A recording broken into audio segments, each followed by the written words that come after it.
you may object to the word targeting, but it's used in the IG report 16 times. So it's a common understanding of the word, and so I would just suggest that it's a well-settled doctrine and we not waste a lot of time parsing on it. You admit that you spoke with Ms. Lerner and Celia Rudy about the planted question beforehand. Can you tell us more about that conversation? I did not speak to Celia Rudy, and I believe I did talk to Lois about the possibility of, now that the TIGTA report was finalized, now that we knew all the facts, now that we had responded in writing and everything was done, did it make sense for us to start talking about this in public? Can you walk me through the logic that animated in your mind at that time where you thought it would be a good idea to make a public disclosure to the American Bar Association rather than coming and following up on your duty to disclose that to the House? So we were going to do it at the same time, I believe. Our intent was to talk to you all at the same time. But that didn't happen, did it? It did not happen, I don't believe. What other recollection do you have, or what other experience did you have when you were talking with Ms. Lerner about this scheme to have the planted question at the ABA? I'm not sure what you're asking, sir. I'm asking, what's your recollection of that conversation? We talked about what would be said and how we might do it. Where did the conversation take place? I believe it was over the phone. What day did the conversation take place? I'd have to look back at my notes on that, sir. You've got notes on that? I'd have to try to find them. I'm not Why did you say you had notes if you don't think you have notes? Sir, please.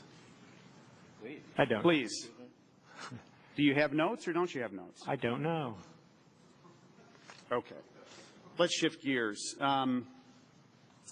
A little while ago, you were being you engaged with Mr. Reichert on the question as to whether you knew that this committee, this whole idea of does the committee have the right to know this information, and then you sort of sheltered yourself in this idea of, well, I've always told the truth. Let's set that aside for a moment.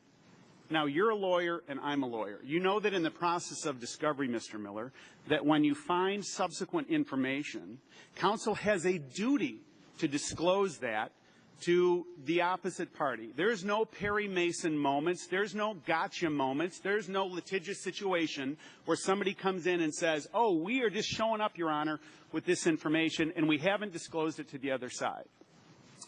Don't you acknowledge that you had a duty, based on your testimony before this committee, of what your actual knowledge was? Didn't you have a duty, Mr. Miller, to come forward and disclose that to the committee based on all this cascading inquiries that had happened from the Ways and Means Committee directed to you?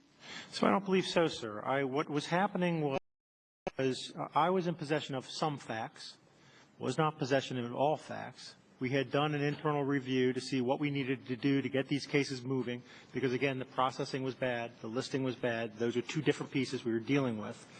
TIGTA was in at exactly the same time.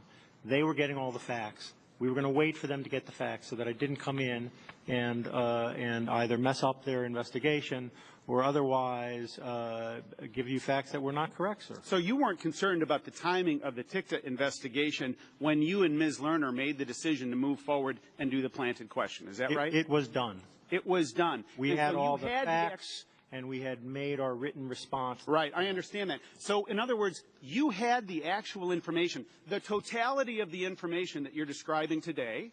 You had it all in your possession at the time at which you were under a scheme with Ms. Lerner to go and do a planted question. Is that right?